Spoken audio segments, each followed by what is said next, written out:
तो यह स्थिति है इनकी, इसलिए इस बार ये बनारस में भी हारने जा रहे हैं। जी बिल्कुल सही कहा। अब मैं विस्तारित टिप्पणी के लिए मैं ज्ञान गर्ग जी अपने मित्र के पास आऊंगा। और वैसे इसके अलावा और माफिया तंत्र भी है जो साइप्रस तक, दुबई तक, मॉरिशस तक फैला हुआ है उद्योगपतियों का। अब क्या कहूँ, नाम सबको पता है। लेकिन ये पहला भारत का ऐसा रिजीम है जो वास्तव में ही एक माफिया के द्वारा रन किया जा रहा है। इस बात की हम कल्पना भी नहीं कर सकते थे कि एक देश माफिया के द्वारा रन किया जा सकता है। देश को बांटा जा सकता है, कश्मीर बांट दिया, मणिपुर बांट दिया, हिंदू मुस्लिम बांट दिया, हिंदू सिख बांट दिया, हिंदू ईसाई बांट दिया, हर जगह पे बांटा। पाकिस्तान भी बीच में आ गया, मांस मच्छी मटन भी आ गया। इतनी घृणा। अब मैंने कहा ना, शिशुपाल के 99 पाप पूरे हो गए हैं। यहाँ पे कृष्ण कौन है? कृष्ण तो जनता है ना। तो सुदर्शन चक्र कौन चलाएगा? जनता ही चलाएगी ना। अल्टीमेटली पाप का कहीं तो अंत होता है ना। अदरवाइज फिर सत्यमेव जयते जैसी जो पंक्ति है वही झूठी पड़ जाएगी ना। हमारा सारा विश्वास, हमारी सारा फेथ, हमारा सारा बिलीफ सिस्टम समाप्त हो जाएगा अगर सुबह से लेकर शाम तक सिर्फ असत्य ही जीतता रहेगा। तो कहीं ना कहीं इनका सिंहासन तो डोल रहा है। यूपी हो, गुजरात हो, महाराष्ट्र हो, कर्नाटक हो, बंगाल हो, बिहार हो, सिंहासन डोलता है। तो कहीं ना कहीं ऐसा होता है ना कि मैंने अक्सर कहा है कि शेर के मुंह में आदमी का खून लग जाता है तो वो शेर आदमखोर हो जाता है। इसके आगे मैं कुछ नहीं कहूंगा। आदमखोर शेर के साथ क्या किया जाता है अल्टीमेटली सबको पता है। और ये जनता मुझे लगता है अपना सुदर्शन चक्र उठा चुकी है। विस्तारित टिप्पणी पूरे भारत के चुनावी परिदृश्य पे ज्ञान प्रकाश गर्ग जी। पूरा सा नमस्कार। अभी मैं मिस्टर गिरीश जोशी जी को, अजय शुक्ला जी को, अरुण कुमार शर्मा जी, सभी को नमस्कार। सभी के जो कथन थे उनसे मैं अपने को संबद्ध करता हूं और बहुत दिनों के बाद शुक्ला जी को मैंने देखा मुझे बहुत खुशी हो रही है और जोशी जी को भी देखा। खैर, आपने बहुत अच्छी बात कही। मैं पर्टिकुलरली नहीं बता सकता, तीनों ने ही बहुत अच्छा बोला और अलग-अलग बहुत अच्छी चीजें बोली हैं। उसमें से एक बात मुझे शुक्ला जी की बहुत अच्छी लगी कि आज जो ये चुनाव है बेसिकली फाइनेंशियल साधन संसाधन बीजेपी के पास बहुत हैं, लेकिन ये चुनाव सत्ता बनाम जनता है। और पूरे भारतवर्ष में मैं अतिशयोक्ति नहीं होगी, शायद आप लोग इतना उसको बहुत ध्यान से या बहुत गहनता से आपने उसको शायद विवेचना ना की हो, लेकिन उड़ीसा में turn out to be another Telangana. Orissa के अंदर 147 विधानसभा सीट हैं और 21 वहां पर लोकसभा सीटें हैं। मैंने उसको बहुत डिटेल्ड एनालिसिस किया। संसाधन जरूर कमजोर हैं और उसकी जो पहुंच है बीजेपी बीजेडी की बहुत ज्यादा है, लेकिन कांग्रेस के जो कैंडिडेट्स हैं वो बहुत अच्छी तरीके से चुनाव लड़ रहे हैं। और मैं आपको एक और चीज बता दूं कि जो न्याय स्कीम है जो भारतवर्ष के लिए है, 5 न्याय, उसके अलावा उड़ीसा के अंदर जो स्टेट है उसके अंदर भी कांग्रेस ने अपना एक अलग से मैनिफेस्टो दिया है स्टेट के लिए। वो लगभग 95% आज की डेट में पहुंच चुका है उड़ीसा के घर घर में। खैर, मैं यहां एक चीज और बता देना चाहता हूं कि इस बार सबसे बड़ा मुद्दा क्या हुआ है कि जो बेरोजगारी है उसको मिटिगेट करने के लिए 2014 में जो 2 करोड़ का जो वायदा किया गया प्रति वर्ष देने का, 20 करोड़ रोजगार हो गए, उसको नहीं मिला। उसके अलावा जो ये अग्निवीर स्कीम आई जो प्रैक्टिकली एवरीवेयर, वोरा साहब, प्रैक्टिकली एवरीवेयर, यदि कोई आदमी कहे कि वेस्टर्न यूपी में जाट लोग इसकी तैयारी कर रहे थे, तो आप देखिए कि उत्तराखंड में हो, चाहे वो कुर्ग में कर्नाटक हो, कहीं पर भी आप किसी भी जगह चले जाइए, चाहे वो कालाहांडी हो, उड़ीसा हो, कहीं पर भी चले जाइए, ये देश में हर जगह पर अग्निवीर की जो योजना है इससे बहुत बड़ा एक डैमेज हुआ है। साइक पर बहुत बड़ा डैमेज हुआ है युवकों की। जिन लोगों को 4 साल के बाद फौज से मिल जाएगा उनको शहीदों का दर्जा नहीं मिलेगा, उन्हें कोई पेंशन नहीं मिलेगी। तो ये जो अग्निवीर का मुद्दा है उसके अगेंस्ट में कि अग्निवीर को खत्म करेंगे इंडिया गठबंधन। दूसरा, वो जो 1 लाख रुपए डिप्लोमा होल्डर्स और डिग्री होल्डर्स को अप्रेंटिस मिलेगा 1 साल का, उसके अलावा 1 लाख रुपए जो साल में हर गरीब परिवार की महिला को चिन्हित करके दिया जाएगा। उसके अलावा जो एमएसपी का जो दाम है, 10 फसलों का दाम एमएसपी का कानून बनाकर लीगल गारंटी के रूप में मिलेगा। ये जो मुद्दे हैं, 500 रुपए का सिलेंडर होगा, ये जो मुद्दे हैं, जनता को ये समझ में आ रहा है कि मोदी जी ने तो 2047 का उनको एक सब्ज बाग दिखा दिया, कोनी पे गुड़ लगा दिया है। लेकिन ये जो इमीडिएट फौरी तौर पर जो राहत का काम इंडिया गठबंधन आकर करेगा, ये जो मुद्दे हैं स्वयं जनता ने स्वयं इनको पिकअप कर लिया है। मैं आपको एक फतेहपुर सीकरी का बता दूं, वहां से खैरागढ़ एक जगह है, असेंबली सीट है, जिस पर 2022 में रामनाथ सीकरवार एक फौजी लड़ रहे थे चुनाव। वो मंदिर में रहते हैं, पूरी फैमिली होने के बावजूद उनके पास कुछ पैसा नहीं है लड़ने के लिए इलेक्शन। खैरागढ़ की सीट भी बहुत स्ट्रांग लड़ी, लेकिन 2022 में क्या कारण हुए, वो कांग्रेस के कैंडिडेट थे, हार गए यूपी के अंदर। लेकिन इस बार वो उनको टिकट मिला है फतेहपुर सीकरी से। मैं आपको बता दूं वोरा साहब, मेरा भाई मथुरा में रहता है। मुझे ये पता लगा कि जब मैं भी उसको देख रहा था कि प्रियंका गांधी जी की जो वहां पर रोड शो था, उसमें 3 किलोमीटर आगे 3 किलोमीटर पीछे बिल्कुल जैम पैक था। ये रामनाथ सीकरवार के पास कोई पैसा, कोई संसाधन नहीं, लोग उनको पैसा भी दे रहे हैं, चुनाव भी लड़ा रहे हैं। उन्होंने कहा आप फौजी बाबा दिल्ली जाएंगे, ये नारा है वहां का। मैं आपको ये बता दूं कि ये चुनाव, जैसा मैंने शुरू में स्टार्टिंग में कहा कि यहां मैं एक और चीज जोड़ूंगा कि जनता बनाम सत्ता है, लेकिन कहीं कहीं पर ये जो एक बात मुझे शुक्ला जी ने कही या शर्मा जी ने या जोशी जी ने कि मंदिर अपूर्ण था, मना किया शंकराचार्य ने कि कुछ मत करिए आप। लेकिन एक जैसे हमने पढ़ा था, जब हम रामचरितमानस की वजह से तुलसीदास जी के ऊपर हम एक जीवनी लिखते थे उनकी, तो उस समय आता था कि जहां सूरदास ने भगवान कृष्ण का मनोहारी रूप जनता के सामने रखा, वहां तुलसीदास ने जनता में सशक्त करने वाली वाणी फूकी और भगवान राम का जो मर्यादा पुरुषोत्तम राम के उस चरित्र से देशवासियों को प्रेरणा दी। और उसमें से बात निकल कर आई कि जब जब होए धर्म की हानि, बाढ़ई असुर अधम अभिमानी, तब तब प्रभु धरि विविध शरीरा, हरे कृपानिधि सज्जन पीरा। रूपाला के मुंह में ऐसे शब्द दे दिए। आप तो बोरा साहब रूपाला की बात कर रहे हैं, उन्होंने कहा कि मुगलों और अंग्रेजों को बोटी रोटी का व्यवहार था। परसों उससे भी बड़ा एक खतरनाक चक्कर हो गया है। 15% क्षत्रिय हैं गुजरात के अंदर, 25% है कोली, मानधाता समाज कहा जाता है उनको। वहां कनू देसाई नाम के जो मंत्री हैं गुजरात सरकार में, उन्होंने कोलियों के ऊपर बहुत बड़ी सख्त टिप्पणी की है, जिसका खंडन अभी तक नहीं हुआ है। और कोली समाज इस बात पर अड़ा हुआ है कि इनको सस्पेंड करिए मिनिस्ट्री से, कैबिनेट से, और माफी सार्वजनिक मांगिए, वो अभी तक नहीं हुआ है। मेरा कहने का मतलब ये था कि जो कांग्रेस और आप का कंबाइंड वोट वहां 41% है, बीजेपी का 52% था 2022 के विधानसभा में, यदि 15%, जैसा कि मुझे लग रहा है कि 14 ए ग्रेड सीट से, मेरे ख्याल से 25 सीटों पर इलेक्शन हो रहा है। सूरत के इलेक्शन तो आपको पता ही है क्या रिजल्ट है।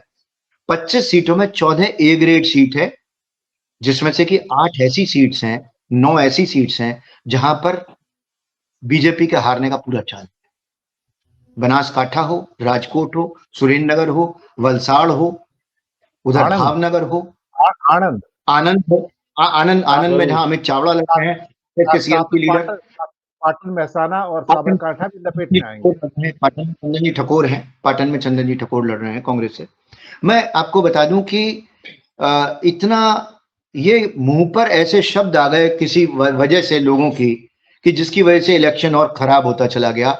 और ये जो चीजें हैं, आप देखिए कि इस बार मैं एक और पॉइंट पर आना चाहता था कि कुछ एमवाई इक्वेशन पहले लोग बोलते थे वहां है बिहार में, एमवाई इक्वेशन ही बोलते थे यहां है यूपी के अंदर। इस बार आप 40 सीटें जो बिहार में लड़ी जा रही हैं, मैं एक एक सीट सेकंड, और ये जो 80 सीट लड़ रहा है इंडिया गठबंधन यहां पर यूपी में, इसकी सोशल इंजीनियरिंग इतनी स्ट्रांग है इस बार, मैं आपको बता नहीं सकता। उसका एक ही एग्जांपल दूंगा, शाक के कैंडिडेट हाथरस से लड़ाया है, एटा से, बहुत ही बढ़िया कैंडिडेट।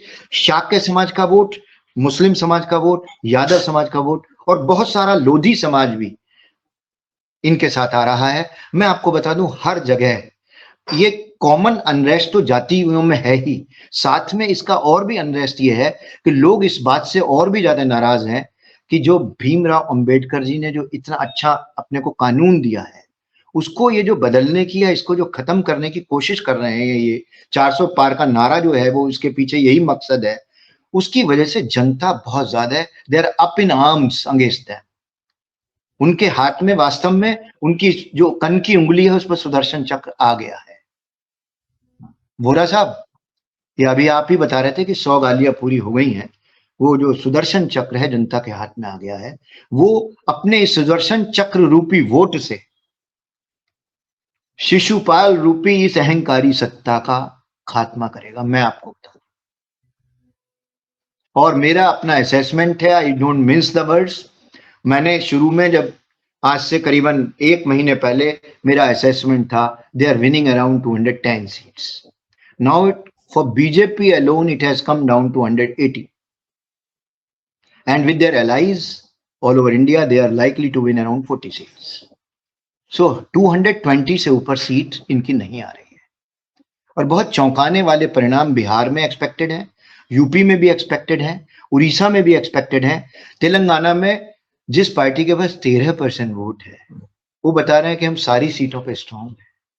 13% वोट है इनके पास, और कांग्रेस के पास 40% वोट है, 34% वोट बीआरएस के पास है। कैन यू इमेजिन कि ऐसा क्या वहां पर। आपको वोरा साहब एक और चीज मैं बताना चाहता था, आप सभी लोगों के लिए शायद जानकारी के लिए नई बात होगी। मैंने अपनी लाइफ में 77 में जब मैं 17 साल का था, तब से इमरजेंसी के बाद जब इलेक्शन हुआ, तब से पूरी ताकत से मैं इलेक्शन को कवर करता हूं अपनी समझ के हिसाब से। रात के 2:30 बजे पिछले 3 दिनों से रेवंत रेड्डी चुनावी सभाओं में भाषण दे रहे हैं, लाइव 2:30 बजे लगातार 3 दिन। और आज सुबह फिर 9:30 बजे वो दानम नगेंद्र की सभा में और आदिलाबाद की सभा में वो भाषण दे रहे थे। आप ये देखिए जुनून है क्या है, आई कांट से। जैसा वो वीआईपी का आदमी कहता है अपना मुकेश सैनी, जिसका 9% वोट है, 14% वोट यादवों का है बिहार में, 20% के करीब मुस्लिम्स का है, 9% मुकेश सहनी का वोट मिलाकर 42% है। और वहां सोशल इंजीनियरिंग है कि अभय कुशवाहा को लड़ा रहे हैं तो कुशवाहा वोट साथ में आ रहा है। मैं आपको इतना बता दूं, वो उन लोगों का नारा है मल्लाह लोगों का, ऊपर अल्लाह नीचे मल्लाह। ईस्टर्न यूपी की सीट्स में फर्क पड़ेगा वोरा साहब, मुकेश सहनी की अपील का। ये मुझे बड़ा अजीबोगरीब सी चीज लगी कि जन अधिकार पार्टी बाबू सिंह कुशवाहा को जौनपुर से उतारा है अखिलेश यादव ने। जन अधिकार पार्टी के परसों जब मैंने देखा वो रोड शो में प्रियंका गांधी की, करीबन I could not count the flags, उतने उन लोगों के कार्यकर्ताओं के हाथ में थे। यानी एक आपने बाबू सिंह कुशवाहा के साथ गठबंधन करके 1 सीट उनको जौनपुर की लड़ा कर, ये पूरा मैसेज यूपी के अंदर जो कुशवाहा समाज है वो वैसे भी उनके साथ था, कांग्रेस के साथ, जिसमें कि शाक्य, कुशवाहा और मौर्य एक ही चीज है जो अपने को सिद्धार्थ के साथ जोड़ते हैं। तो उसमें बहुत अच्छी सोशल इंजीनियरिंग हुई है वोरा साहब। मुझे ऐसा लगता है, मैं भी अपने बहुत से मित्रों के साथ बात करता हूँ। एक मेरे दोस्त ने मुझे कहा, मैंने बड़े डरते हुए उनसे पूछा, मैं टेबल टेनिस खेलने के बाद उनसे जब बात कर रहा था, मैंने कहा और भाई क्या चल रहा है, आप किसको वोट देना चाहेंगे? तो गुस्से में पता है क्या बोले हुए वोरा साहब, I would not like to be controlled about my feeding habits and all that, how should I dress and what should I eat. तो मैंने कहा what do you want to tell? तो उन्होंने कहा कि वो बंगाली आदमी है, but he is knowing the intricacies of the entire politics. वो बोले मैं उद्धव ठाकरे की मशाल को वोट देने वाला हूं, और मेरे जितने भी रिलेटिव्स हैं, मेरी जितनी भी फैमिली यहाँ पूरे बॉम्बे में रहती है, they are all going to vote for mashaal. जहां जहां मशाल है और जहां कांग्रेस है वहां हाथ को। सो दिस इज द कि लोगों के पास जाने की जरूरत नहीं है वोरा साहब। 1977 का इलेक्शन आपको मालूम है, जनता पार्टी का जल्दी से गठन हुआ, जल्दी से चुनाव में गए, और मार्च में आपको पता है क्या रिजल्ट आया, दे वन अराउंड 311 सीट्स। और सीएफडी जो कांग्रेस फॉर डेमोक्रेसी बनाई थी जगजीवन राम ने, उसको भी 22 सीट मिली, and he became the deputy prime minister. खैर, मैं ये बता दूं आपको कि ये जनता चुनाव लड़ रही है, ये कौन स्टेटमेंट दे रहा है, क्या स्टेटमेंट दे रहा है, ये जातिगत समीकरण क्या है। युवक की किसी की जाति नहीं है, किसान की कोई जाति नहीं है। किसानों के पास भी अब कोई मुद्दा आ गया है, ना वो राजपूत देख रहे हैं ना कुछ है। वो अलग बात है कि रूपाला की वजह से प्रॉब्लम है, वो अलग बात है कि योगी के लोगों को, राजपूतों को टिकट नहीं मिला वेस्टर्न यूपी में या कहाँ नहीं मिला, तो वो लोग they are up in arms against them in western UP. Ghaziabad की सीट 60-24 कहलाती है राजपूतों की, वहां से वोटिंग ही नहीं हुई, और वोटिंग हुई तो थोड़ा नंद किशोर पुंडीर के बीएसपी के फेवर में हुई और डॉली शर्मा के फेवर में हुई। वहां लोग बोल रहे हैं Atul Garg is losing the seats. Arun Govil जो मेरे ही स्कूल के पढ़े हुए छात्र हैं, फिर बाद में गवर्नमेंट कॉलेज मेरठ में पढ़े, बाद में वहां से चले गए, he is losing the seat in Meerut. जी सर। मैं समझता हूँ ये बड़ी और चर्चा बहुत अच्छी रही। मैं एक चीज बता देता हूँ कि जिन्होंने ज्ञान प्रकाश जी को मेरे साथ नहीं देखा है, ये मेरे कलीग रहे हैं इंडियन रेवेन्यू सर्विस के अंदर। मैं बताऊं तो बहुत अच्छे मित्र हैं, बहुत ज्ञानी हैं, और ज्ञान सिर्फ ऐसी नाम नहीं, बहुत ज्ञान है इनके पास और बहुत अच्छे-अच्छे बिंदु लेके आते हैं। इनकी जो चर्चाएँ हैं और जो इनकी जो रिसर्च है बहुत गहन होती है, एक-एक कॉन्स्टिट्यूएंसी में अंदर जाके लेके आते हैं, और वास्तव में इंडियन रेवेन्यू सर्विस का जो नाम है ये ऊँचा करते हैं, तो मुझे बड़ा फ़ख्र होता है इनके साथ। कुछ और आप कहना चाह रहे थे, जोड़ना चाह रहे थे, तो मैं प्रोग्राम समाप्त करने जा रहा ज्ञान हूँ। सर, उड़ीसा में चौथे चरण में 4, 5वें चरण में 5, छठे चरण में 6 और 7वें चरण में 6 सीट्स का चुनाव है। 21 हाँ, सीट को 4 भागों में बांटा इन्होंने। हाँ, और मैं दिसंबर में 10 दिन वही था पीसफुल स्टेट को। उड़ीसा में। Very nice. 10 दिन रह के आया हूं मैं। पूरा सिनेरियो मैंने सर को, दिनेश सर को भी बताया था सारी, कि वहां पर क्या सीन है। सर ये अरुण कुमार शर्मा जी भी एक बड़े ऑफिसर रहे दिल्ली पुलिस के अंदर, सर मैं आपको बता दूं सर। अरे तो जी सर, और आपके साथ तो कई डिबेट में आए हैं। कोई लास्ट कमेंट करना तो चाहे तो बता दें। वो जो जी कह रही, कुछ लास्ट कहना चाहे, बिंदु उठाना चाहे उठा लीजिए, फिर मैं कहना चाह रहा था कि उड़ीसा में जो 4 फेज में रखा गया 21 सीट का इलेक्शन, और देखिए आप इसी 3rd फेज में इलेक्शन है, पूरी गुजरात की 26 सीट का था, एक तो खैर नहीं हुई, तो ये देखिए कि वो चारों जगह पर 4 फेज में 21 सीटें, 4, 5, 6, उन सीट्स पर वो एक-एक सीट पर पहुंचना चाहते हैं मिस्टर मोदी, क्योंकि उनको ये मालूम है कि उड़ीसा के अंदर भी जब आहों ने अंगड़ाई ली साम्राज्य बदलते देखा है, जब भी भूखों ने करवट ली साम्राज्य बदलते देखा है। उड़ीसा के अंदर इतना चर्निंग है, लोग बहुत परेशान हैं। बीजेडी और बीजेपी को लोग एक ही सिक्के के 2 पहलू मानकर शायद मेरे ख्याल से उड़ीसा में भी चेंज एक्सपेक्टेड है, ऐसा मुझे लगता है। जी बिल्कुल।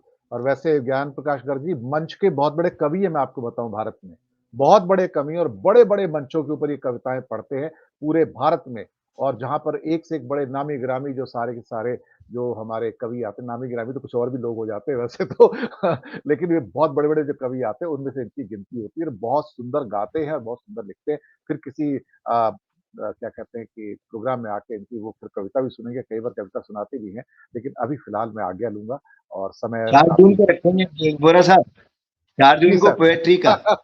जी जरूर मैं रखेंगे। अभी एक चीज लिखा था, जी बिल्कुल। कि कोरोना से बचने के लिए तो लोगों ने वैक्सीन लगवा ली, अब वैक्सीन से बचने के लिए क्या करना है? चलिए बहुत बहुत आपका धन्यवाद आप सबका, दर्शक मित्रों आपका शुक्रिया, ज्ञान जी, अरुण जी, गिरीश जी, अजय शुक्ला जी, बहुत बहुत धन्यवाद आपका। शुक्रिया।